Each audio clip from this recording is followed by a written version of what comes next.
How to use Vlookup. Vlookup function is used when you need to find or gather information in a large spreadsheet.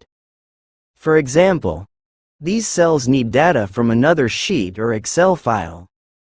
To start with the Vlookup function, enter this formula. Vlookup, open parenthesis.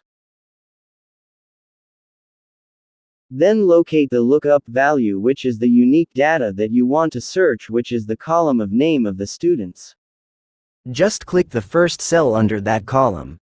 Next is to find the table array, which is the table or sheet where the needed data is located or extracted. In this sample, sheet 1 is where we can locate the needed data, thus it is our table array.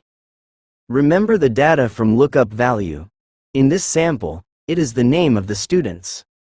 Highlight from the name of the students column, up to column E where we will get the data. Remember the last digit of this data, which is 5, since it will be the column index number. Or you can simply count the corresponding number in which column E falls. Choose either true or false. In this sample, I used 0 as shortcut for false or exact match.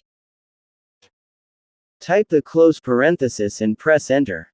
Now, the data has already reflected. Just double-click the lower right corner of the cell to automatically reflect the other data to the column. We can still notice that there is still Vlookup function from each cell. For it to be deleted without ruining the data, highlight the column. Right-click and go to Paste. Choose the icon with 1, 2, 3 to paste the value only. And that's it. Your data is complete and has no Vlookup function. Please don't forget to subscribe for more tutorial videos. Thank you.